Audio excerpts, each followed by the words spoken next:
잠언 29장 18절입니다. 묵시가 없으면 백성이 방자히 행하거니와 율법을 지키는 자는 복이 있느니라. 아멘.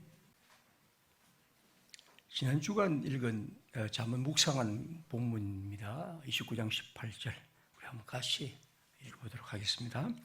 묵시가 없으면 백성이 방자히 행하거니와 율법을 지키는 자는 복이 있느니라.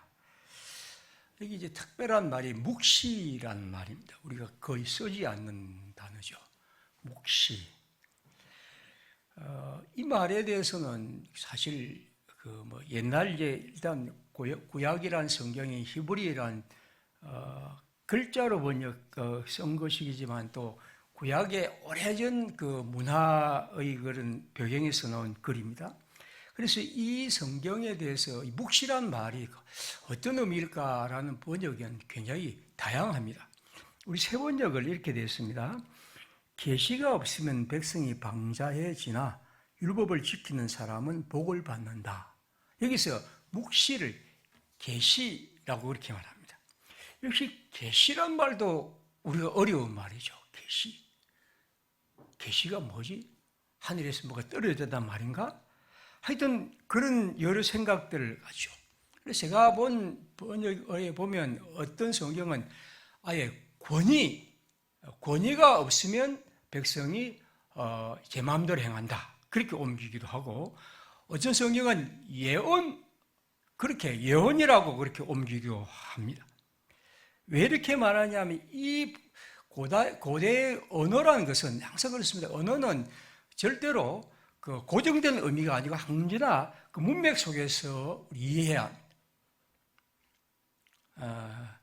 그래서 여기에서도 마찬가지입니다. 이 묵시라고 히브리 단어로 나타난 이 단어가 도대체 어떤 의미일까라는 부분에는 어쩔 수 없이 우리는 이 성경이 갖고 있는 문맥 속에서만 이해할 수밖에 없습니다.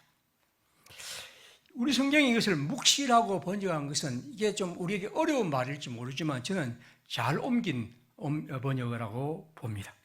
여러분, 묵시란 말은 말 그대로 은연중에, 그러니까 우리가 뭔가 설명하고 설교하고 막 드러내기 위해서가 아니고 뭔가 은연중에 드러난다, 그런 의미이죠. 그것뿐 아니라 묵시라고 할 때 묵시란 것은 뭔가 우리 인간의 생각을 넘어서는 어떤 의미도 함에 담고 있습니다. 혹은 또 신비로운 것도 있기도 하고, 그래서 많은 영어 성경은 환상이라 그렇게 비전이라 그렇게 번역하기도 합니다. 제가 오늘 소개하고 싶은 이 설명을 찾다가 제일 잘 설명한 것은 이런 말이라고 합니다. 이 전현택이라는 사람이 쓴 책에 보면 생명의 봄, 이건 제가 읽은 건 아니고 언어의 의미를 찾기 위해서 국립국어원에 있는 이 표준국어 대사전을 보니까 이런 예시어가 있습니다. 보십시오. 제게 생명의 봄이 온다는 묵시를 주신 주여 고맙습니다. 이 언어를 보면 이 말의 의미가 조금 더 여러분 잘 다가올 겁니다. 그러니까 제게 생명의 봄이 온다는 가르침이 아니고 묵시를 주신 주여 감사합니다. 그러니까 묵시, 지금 이 사람이 여러 가지 힘겹고 뭔가 좀 지쳐 있고 마치 얼어붙어 있는 우리의 삶에 생명의 봄이 온다는 것을 묵시를 주셨다 하는 그런 의미 한번 생각해 보시면 이 묵시란 말의 의미가 좀 더 잘 담고 있습니다. 그러면 현재를 넘어 장래, 또 현실을 넘어 어떤 상상 같은 것, 혹은 또 우리의 앞의 삶에 지금 하나하나 지금 우리가 이렇게 살아가고 있지만 이걸 넘어 우리의 삶의 목표와 방향 같은 거, 지향 같은 거, 이런 것이 담겨 있는 언어가 저는 묵시라고 그렇게 봅니다. 아무튼 여러분, 묵시란 것은 우리 신앙의 의미로 말한다면 하나님이 사람들에게 보여주시는 어떤 미래에 대한 꿈 같은 것, 환상 같은 것, 그런 것이죠. 그래서 우리는 보통 우리가 요한계시록을 요한묵시록이라 그렇게 많이 부르기도 합니다. 하나님이 우리에게 보여주신 환상 같은 것.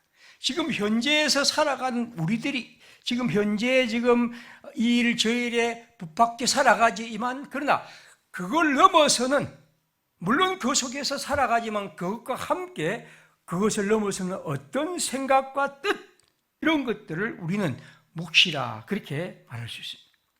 우리가 이런 묵시를 갖게 될 때 우리의 삶이 이 성경을 따르면 묵시가 없으면 백성이 방자해진다.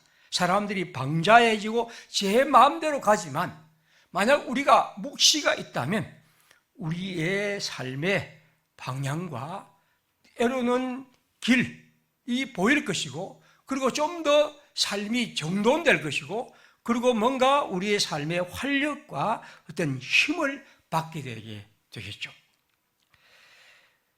의외로 묵시란 말이 성경에 굉장히 많습니다. 특별히 구약 성경이 굉장히 많은데 제가 몇 구절만 보겠습니다. 역대 32장 32절, 히스기야의 남은 행적과 그의 모든 선한 일은 아모스의 아들 선지자 이사야의 묵시책과 유다와 이스라엘 열왕기에 기록되니라. 예레미야 23장, 여호와께서 이같이 말씀하시되 너희에게 예언하는 이 선지자들의 말을 듣지 말라. 그들은 너희에게 헛된 것을 가르치나 그들이 말한 묵시는 자기 마음대로 말미암은 것이요 여호와의 입에서 나온 것이 아니니라. 예레미야 2장 9절에 성문이 이 앉아 땅에 묻히며 빗장이 부서져 파괴되고 왕과 지도자들이 율법 없는 이방인들 가운데에 있으며 그 성의 선지자들은 여호와의 묵시를 받지 못하였도다. 여기 이제 이런 단어를 한번 싹 보면, 묵시란 말이 하나님의 사람들이 하나님에게서 받은 그 어떤 특별한 어떤 삶의 방향과 어떤 뜻 같은 그런 것이라고 볼 수 있습니다.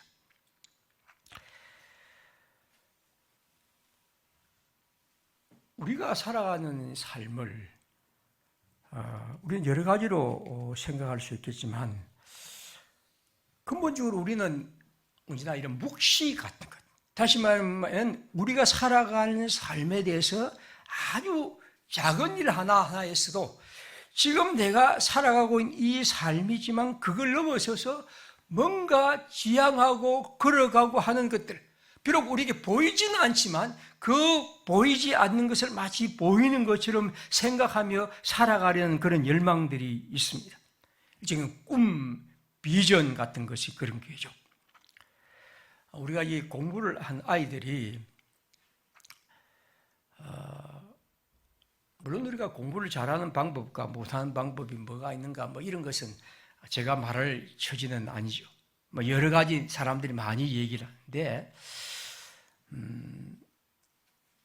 아이들이 공부를 할 때 자기의 삶에 대해서, 자기가 할 때 어떤 학교든지 학과든지 이런 것에 대해서 어떤 구체적인 실제적인 어떤 목적과 방향을 갖고 있는 것과 그것이 거의 없이 그냥 공부하는 것은 많은 차이가 있다고 보죠.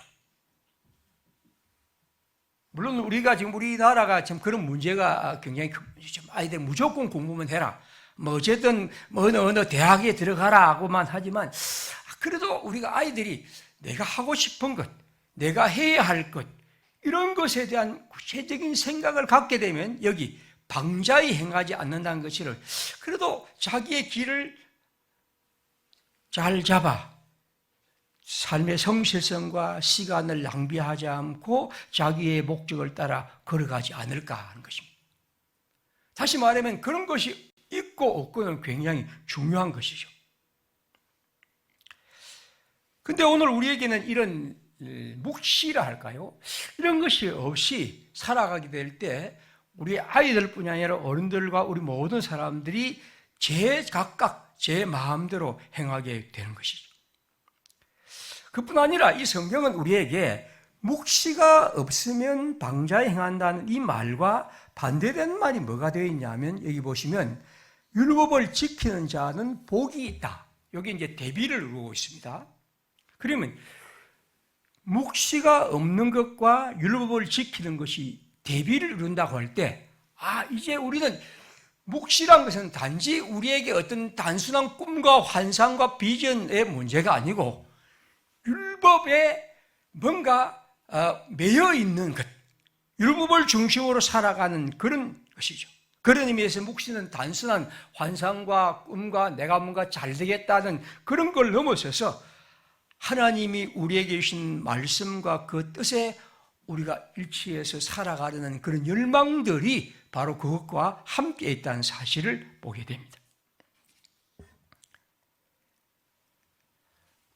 우리가 아이들이 다시 공부를 합니다. 내가 어느 대학에 가겠다. 열심히 공부를 하죠. 근데 여러분, 그 공부를 하면서 내가 무엇을 공부하며 도대체 내가 이 공부를 통해서 어떤 일을 이룰 것인가 하는 이런 생각이 없는 공부, 그건 과연 그것이 올바른 공부일 수 있을까 하는 것입니다. 내가 적어도 이 공부를 통해서 이 세상에, 이 나라에 지금 이런 문제 앞에서 내가 이런 일을 이루고 싶은 열망을 갖도록 해주는 것, 이것이 또한 우리들의 교육이지 않을까 하는 것입니다. 우리는 다 묵시와 비전이 있죠. 우리는 내 집 마련에서 25평에서 34평으로 가고 34평에서 50평으로 가고 강북에서 강남으로 가고. 근데 여러분, 이건 묵시가 아니죠. 그거는 그냥 우리들의 하나의 생각이고 그냥 바람일 뿐이지 우리는 그것을 묵시라고 말할 수 없습니다. 만약 그것이라면 그건 끝없이 우리는 그런 것에만 매여서 살아갈 뿐이겠죠. 우리가 어떤 것에 묵시를 갖는다는 것은 우리의 삶이 하나님의 율법 안에서 우리가 갖고 있는 삶을 넘어서서 좀 더 나은, 좀 더 새로운, 좀 더 바른 길을 향하여 걸어가려는 열망들을 갖게 됩니다. 우리가 갖고 있는 이 묵시, 이것이 있으면 여러분, 우리 자신의 삶을 방자히 행하지 않고 마음대로 내 생각대로 행하지 않고 살아가게 되는 힘을 잠언은 우리에게 줍니다. 잠언은 여러분, 이 세상에서 그리스도인이 어떻게 살아갈 것인가 하는 문제를 다루고 있는 것이죠.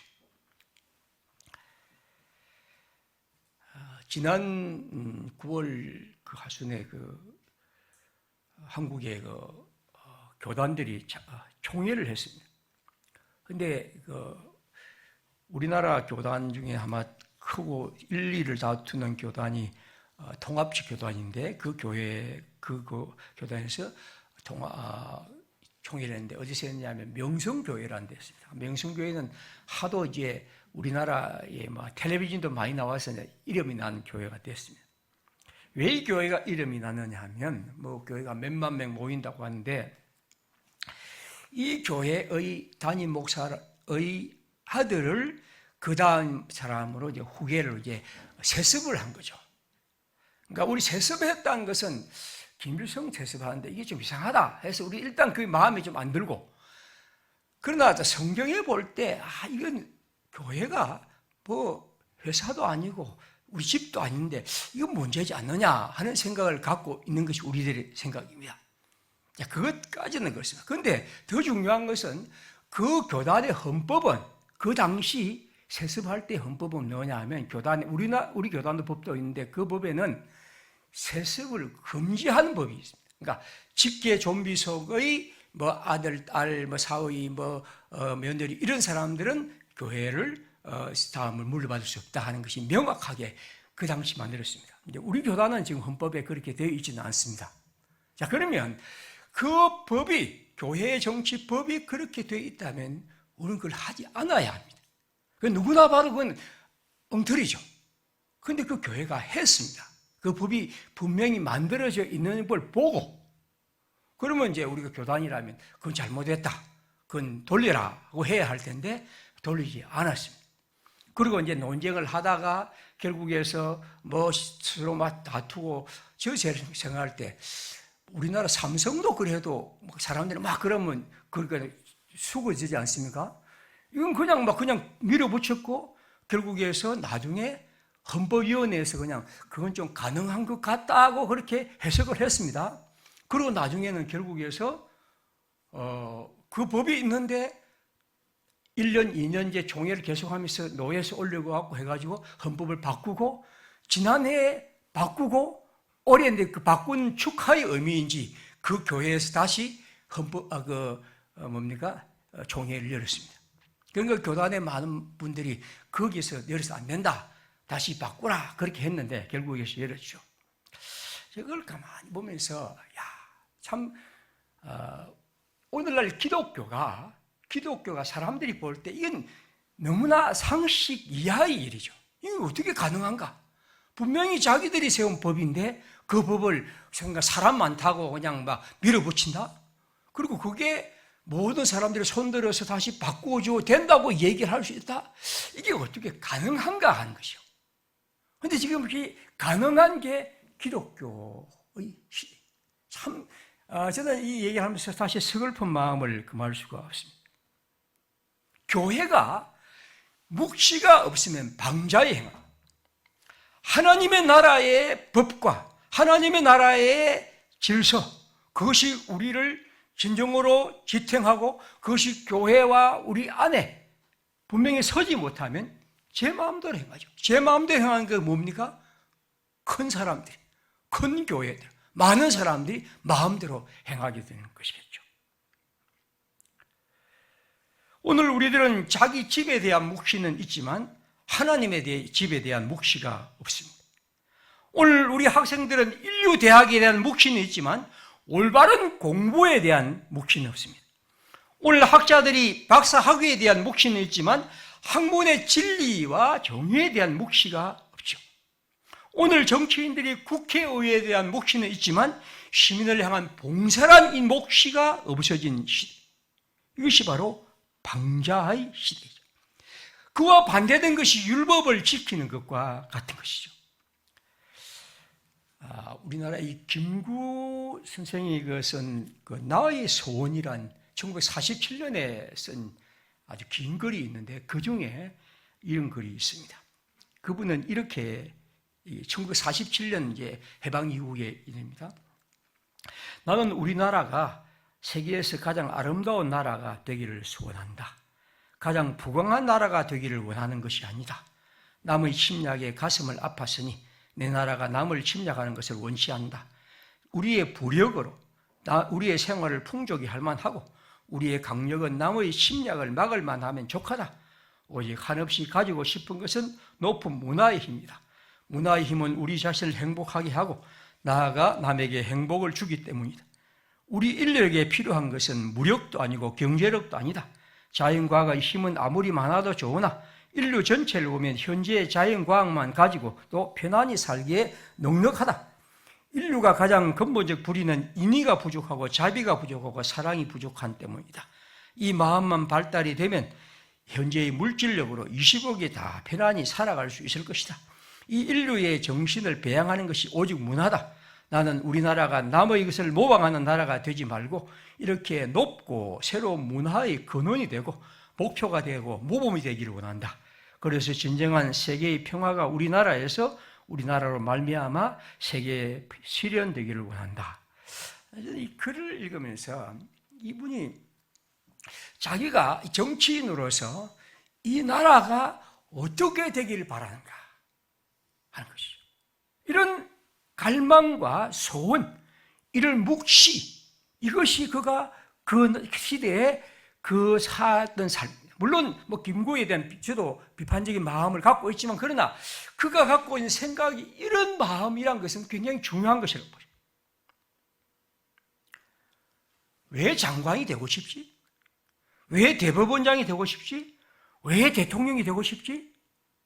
도대체 우리가 뭔가 어떤 자리에 오르는 것을 그 어떤 묵시가 없이 그냥 내가 권력을 갖고 싶고 내가 거기서 뭔가 누리고 싶은 것, 이것이 오늘 우리 사회의 팽배한 현실은 굉장히 비극적인 것입니다. 놀라운 일이죠. 어떻게 이게 가능한가 하는 것입니다.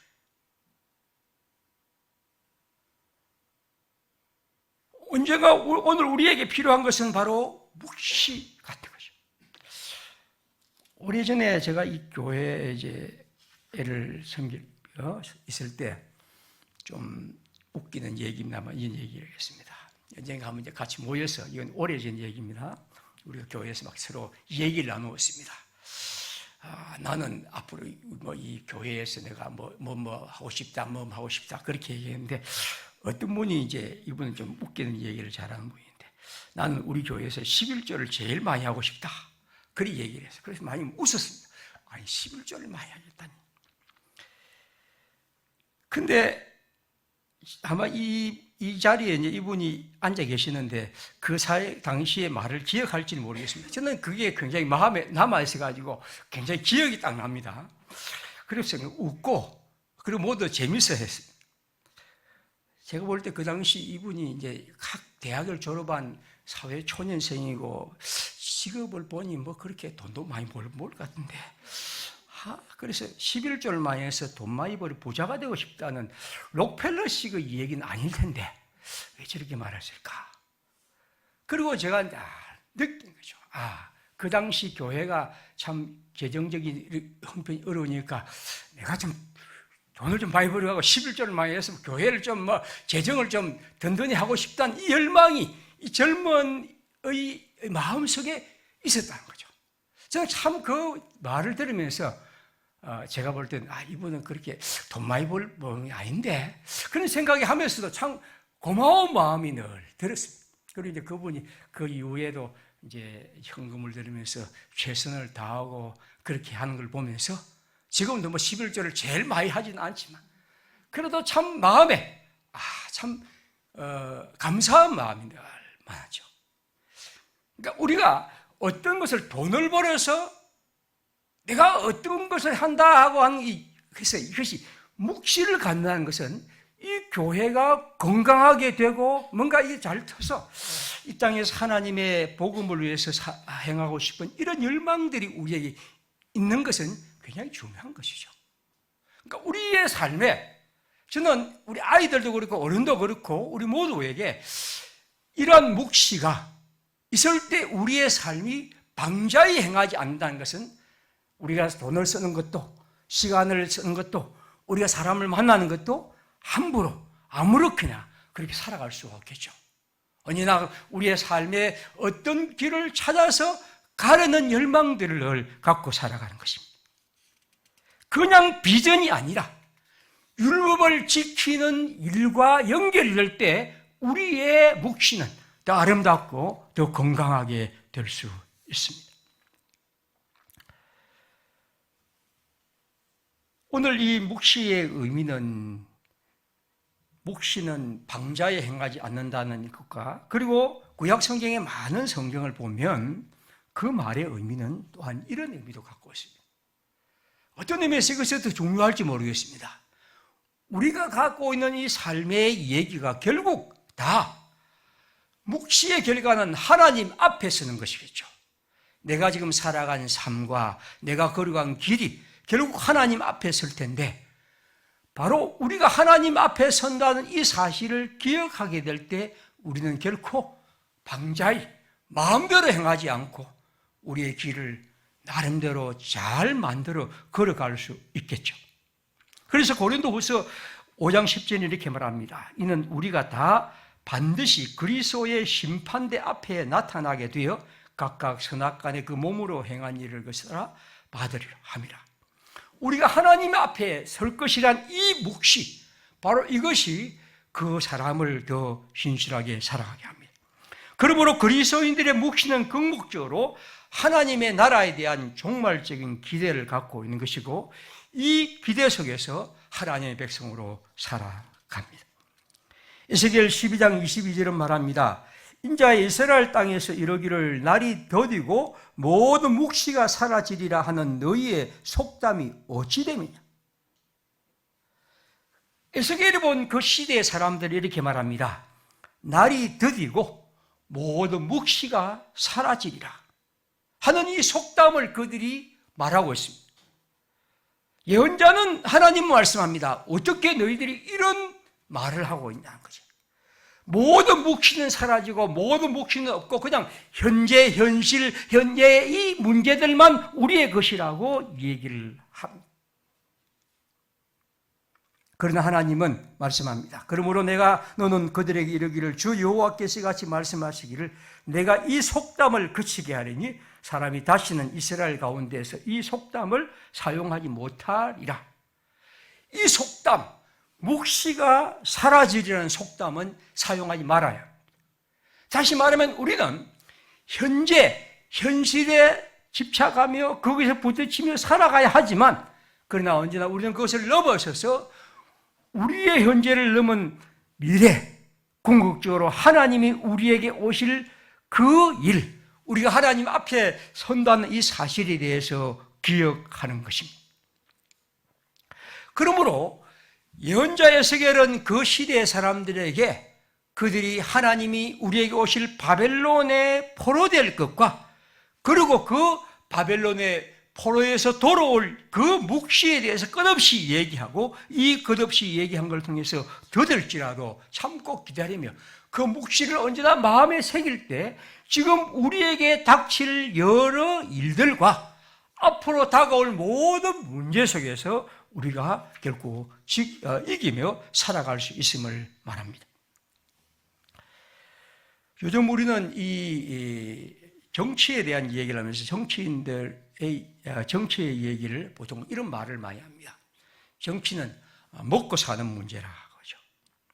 그런데 저는 이게 굉장히 좋은 말이면서 또 한편 먹고 사는 문제라는 말을 갖고 우리는 좀 더 정치와 같은 큰 얘기는 뭐 정의니 뭐 공의로움이니 이런 것들은 그냥 제쳐두자 하는 말로 때로는 이해하는 것이 있을 때 굉장히 문제라고 봅니다.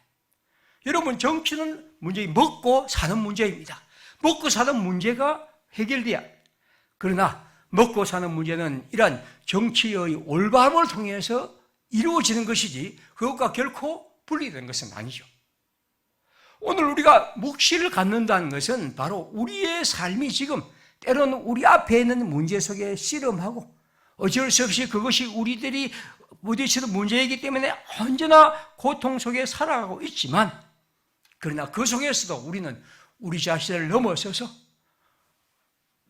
궁극적으로는 하나님이 우리에게 다가오실 것과 내가 하나님 앞에 설 것과 그리고 그 앞에서 내가 지금 살아가는 모든 문제를 생각하며 살아가자는 것입니다. 성적 향상과 대학 입시가 모든 것인 이 시대에 무슨 묵시가 필요합니까? 하루하루 먹고 살기가 힘들고 아이 키우기 바쁘고 이럴 때 무슨 묵시가 그것이 중요합니까? 내 나이 들어 인생의 끝인데 뭐 묵시 같은 것이 의미 있습니까? 우리는 이런 얘기를 할 수 있습니다. 그러나 여러분, 그리스도인들에게는 오늘 잠언은 그리스도인들이 이 땅에서 살아가는 생활의 지혜인데 그 속에서도 언제나 지금 내 자신의 현재를 언제나 중요하게 여기면서도 그것을 넘어서서 묵시를 생각하는 거예요. 공부를 하되 장사를 하되 회사에 다니되 은퇴를 하되 늙어서되 언제나 더 나은 것, 더 새로운 것, 그 무엇보다도 하나님의 나라에 대해서 생각하고 그래서 기도를 한번 해도 내 기도도 하고 우리 아이들 기도도 하고 그리고 우리 교회 아무개도 한번 기도해보고 그리고 우리 아무 청년도 한번 기도해주고 이런 마음을 우리가 늘 갖는 것이 바로 하나님의 백성의 길이죠. 그런 가운데 우리 교회에 대한 생각도 더 우리가 깊어지는 가운데 우리의 마음이 새로워질 수 있을 것입니다. 사랑하는 평화의 식구들, 우리의 삶의 이 땅의 지혜는 묵시를 갖는 것입니다. 묵시, 어려운 말이지만 그 말의 의미를 오늘 말씀드린 것처럼 내가 지금 부딪히고 안고 있는 문제와 함께 그걸 넘어서서 언제나 하나님이 내게 보여주시는 뜻, 하나님이 내게 말씀하시는 마음, 그리고 나를 넘어서 좀 더 다른 사람도 한번 생각해보고, 그리고 우리의 이웃과 미래에 대해 생각해보고, 그러한 마음을 갖고 살아가는 것이겠죠. 그러면서 궁극적으로 우리가 하나님이 우리 가운데 오실 것과 내가 하나님 앞에 서서 그분이 내게 어떻게 말씀하시고 내가 그분과 어떻게 만날 것인가 하는 이런 마음들을 갖고 하루하루를 살아갈 때 우리의 삶은 더 깊어지고 그래도 아름다워지고 더 건강해질 수 있을 것입니다. 예언자 요엘은 이렇게 말합니다. 그 후에 내가 내 영을 만민에게 부어주리니 너희 자녀들이 장래 일을 말할 것이며 너희 늙은이는 꿈을 꾸며 너희 젊은이는 이상을 볼 것이다. 그렇죠. 하나님이 우리에게 베푸시는 은혜가 현재를 살아가는, 현실을 살아가는 때는 팍팍한 우리의 문제와 씨름하면서도 언제나 하나님의 더 큰 손길과 은총 속에 살아가는 아름다운 삶이기를 바랍니다. 기도하겠습니다. 우리 모두 주님의 사람으로 이 땅을 살아갑니다. 지금 내가 안고 있는 문제와 그걸 넘어서서 그래도 이것이 하나님의 뜻에 어떻게 연결되어 있을까? 이것이 어떻게 하나님을 만나는 길이 될 수 있을까? 내가 공부하는 것, 내가 장사하는 것, 내가 가르치고 배우는 것, 그리고 내가 걸어가는 하루하루의 삶, 이러한 모든 문제 속에서 하나님의 은총을 늘 바라며 그 속에서 주님의 사랑으로 항상 주님의 말씀과 표대에 따라 우리의 걸음을 잘 걸어갈 수 있도록 주님 저희를 인도해 주십시오. 기도하겠습니다.